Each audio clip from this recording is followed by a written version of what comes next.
Hello and welcome to this new series. In this new series we'll be going over the intermediate multiplayer inventory system, and this is going to aim to teach you how to go from a beginner user of Unreal to a more intermediate user, and this is just a quick overview of the series and also the first episode in the series. So, series overview. In this episode we'll be going over the system design of the inventory system, as well as just walking you quickly through the structure of the series so far. It might change, but this is the general structure that we're going to aim for. So we've got the system design today, and then the next time we're going to be building Unreal source code. After that we'll be looking at the basic multiplayer architecture, such as the inventory component, the item component, and just trying to explain why they're going to be placed where they're going to be placed. In that mini series, I'm not sure if it's going to be in one episode that's quite long, or going to be split up into like part 3, part 3A, 3B, 3C. It's I'll figure that out later. So we're going to be going through how to add the items, remove an item, and use an item on the inventory component, and how on the interaction component and the item component, how those are going to work as well. After that, we'll be going over the interfaces and the best practices, especially because I've seen a lot of beginners make these same mistakes of casting to different classes, which does have an impact and is less than ideal, especially for larger projects, which is what this series is aiming to support. And then we're going to go over C++ basics and how to use multiplayer with C++. So we'll be starting off with blueprints first and foremost, and then we'll be converting all the system to C++ step by step, so I can show you how each bit transfers over. After that we'll be looking at fast arrays, which is a very useful specialized array structure for multiplayer. It makes this whole system so much easier and so much nicer to use, and also much more efficient in terms of the bandwidth usage, which is another consideration you need to take into account. And then another intermediate skill, I would say, is being able to extend the editor in at least a basic way by being able to make your own assets, such as well, the items. Really, that's what we'll be going over there. And then we'll be looking at profiling, so you can get a sense of why you should profile, how it's done, most importantly how to use that information to inform your designs and your decisions. Then we'll be looking at custom object channels for the interactions, which should hopefully be a result of that profiling. So it's a way of being able to separate your actors out based on what they should be interacting with, and it makes everything so much more efficient. Then we'll be looking at event delegates. This is something that I've seen cropping up quite a few times in beginners tutorials, where they don't really use event delegates, and they're really useful, especially if you're familiar with programming patterns. This is how you do the observer pattern. And then we'll be looking at the common UI plugin for Unreal. This just makes making cross-platform user interfaces so much easier to use and to make, and it has built-in controller support as well, and yeah, it's just a very useful plugin, and there's not much information out there on how to use it. So let's begin. Oh yeah, one last thing, the save and load system. This is just a basic serialization. I'm not going to go over how to make the create save functionality. It's literally just going to be how do you save and load the inventory slots themselves, how do you save that data, and how do you write it back to the inventory component. The systems design part. What is an inventory system? This is a key question when it comes to system design. What is the system you're trying to make? And well, for this series we're going to be looking at a classic inventory where the slots have an item that has a representation of that item and an amount associated with that, and that is it. Just a classic inventory. We're not going to do drag and drop, we're not going to do any of that, just a very basic inventory to get you to grips with how to use Unreal in a more intermediate way. So let's start with the basics of the system. A basic inventory holds a list of items or a map of the item and the amount. But since we're aiming to replicate this inventory, we cannot use maps because they're not supported for multiplayer. So we'll be using a normal array in Blueprint, but we will be converting this to C++ and, as I mentioned earlier, something called a fast array. Now, the items is another key part of this system. So we need to have a little step back and think about what an item actually is and how it can be used. So you may, if you've watched a few other beginner tutorials, you may instantly think of using an actor. Now that's not a bad idea if you're doing single player, because, well, you can afford that. But if you're doing multiplayer, then that actor will have to replicate, and that's going to put a whole another strain on the bandwidth and the networking load. So we need something that's more lightweight. So you may think of a struct next. But another key question you need to ask in system design is, how are you going to use the system and who is going to use the system? If it's just you making the items and using the system, then do yourself a favor and make it as easy as possible to use in the future. But if you're aiming to use this with designers or artists, then they're going to need a bit of extra help, and the documentation needs to be to a higher degree of readability and just well written, really, without all the programming jargon. For my use case, I would like to be able to define how each item is used in the class itself. I would like to use blueprints for that because that's a lot more designer and artist friendly, and I would like it to be lightweight. So for that, I would like to use a custom abstract UObject class.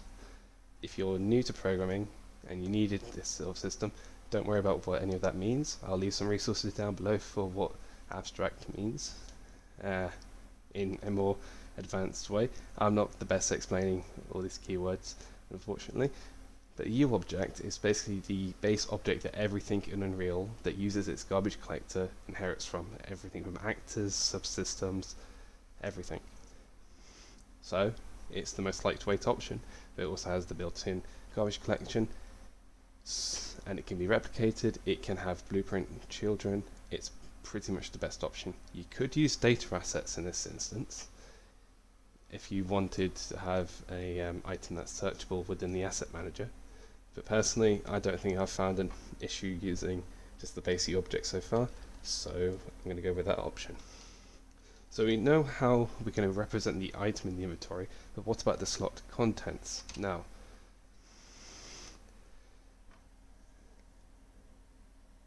okay, so the code flow. So adding an item via the interaction and using the item via the UI. These are our two code flows for the inventory system.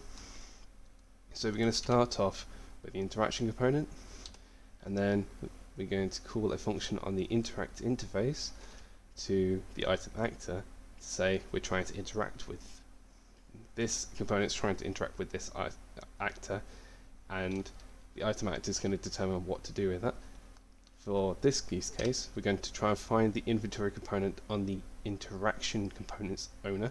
So the owner of the interaction component is going to need to know where to find the inventory component. Now we're going to go into this a bit more when we talk about the multiplayer architecture, but the basics is that the interaction components can to live on the player character, and the inventory component is going to live on the player controller. And the reason for that is the player character exists on the server and every client, and the player controller only exists on the server and the owning client. The best way to kind of describe how that works is the server has my player controller and your player controller, but I don't have your controller and I don't have yours, if that makes sense. You own your player controller, and it only ever replicates to you and the server, no one else.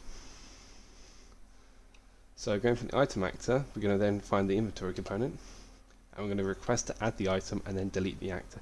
Now deleting the actor is going to be optional, because you may want to just hide it or maintain it if you want multiple different actors or players to collect the resources from it. Either way, that's why I put it's optional, and that's going to be on the inventory component to add the item.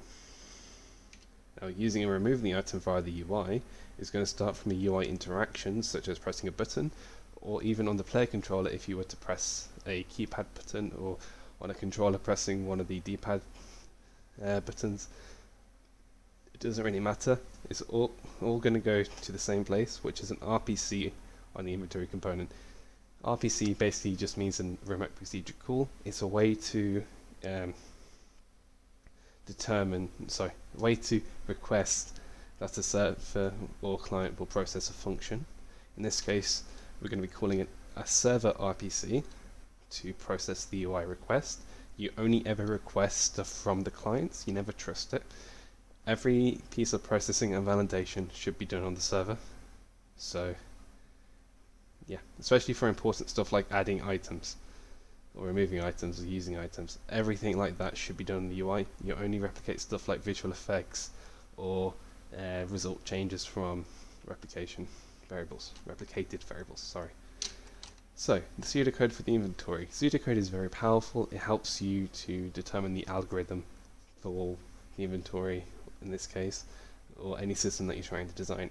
If you're approaching a system for the first time, I'd highly recommend that you start with the key aims of the system, how you want to use it, and how you wish to use it, the flow of the code for it, just on a basic level, and then look into the pseudocode for it.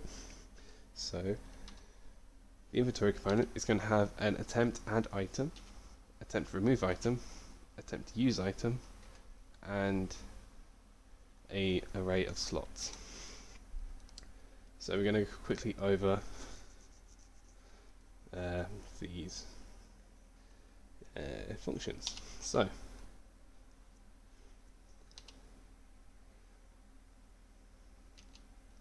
okay. Oh, I forgot to update the previous one. So the attempt add item is going to return a boolean and an integer. The booleans just basically say, is this successful? And the integer is just going to return how many items are left over from the attempt. So let's begin. So we're going to first check if the item is valid. If not, it's going to return false. So we're not going to add anything. We're not going to add a null pointer, for example. Then we're going to check if the item stacks. If so, search the inventory for the item. The way that we're going to do that is we're going to check the max stack size of that item and see if it's greater than 1. If it's 1, then we can determine that it's not stackable without the need for an extra variable. If it's already in the inventory and not a max stack, then add the amount to that slot and set the amount to the remaining amount in that slot and continue the iteration. So once we exit out of that loop, if the item does not stack or if there's still some overflow, then we search for a free slot and add the amount there, and then repeat until there's either no more free slots left or no overflow remaining. And then we just return if the overflow is less than 0, and then we also return the overflow as well.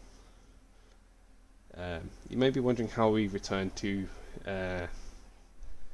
variables in the C++, and that's quite easy. You just return a either a struct, or you pass in a reference value in here. So it'll be like comma, ampersand, and then the variable name.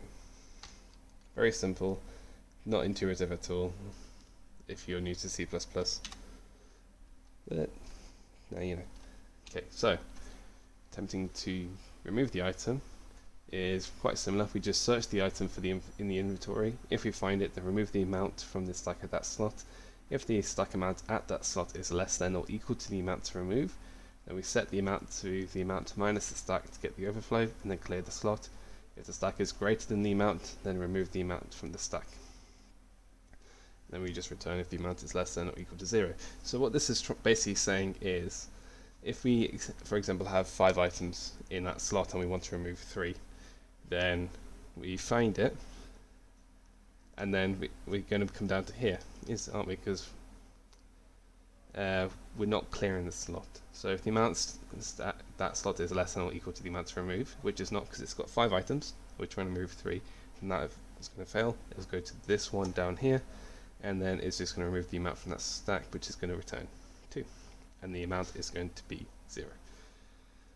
But however, if we were trying to remove 5 items and the slot had 3, then we'd hit that first condition here, and we would get amount minus stack, which is 2, and we cleared the slot, and then we'd go again, and if we find another slot with 3 in it, then we take away the last 2, and we leave that slot with 1 item in it, and then we return out.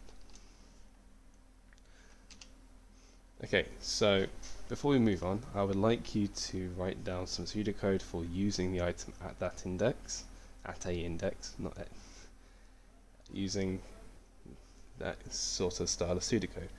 So the basic steps for it are to find that item at the index, call an onUse function on the item interface, and return if that was successful. Just try to follow those steps, expand it out, do some validation for that usage, and yeah, leave it down in the comments. I'll have a look, and then pause the video if you need more time. I'm going to continue in 3, 2, 1. Okay, so pseudocode for the interaction is a lot simpler. We're just going to have an interaction component that's going to have two functions: attempt the interaction and get the interactable object. To get the interactable object, we're just going to find the interaction area. In this case, it's just going to be a capsule component around the player. We're going to get the objects in that area and iterate over them.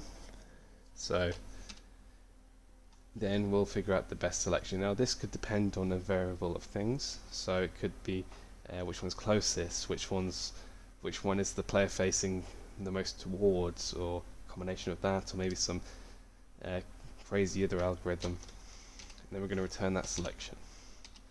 For the attempt interaction, we're just going to call the interaction interface function and return that. The interaction interface itself is just going to have an attempt interaction with the interaction component, and it's going to return a boolean, and it's going to have attempt interaction with an object as the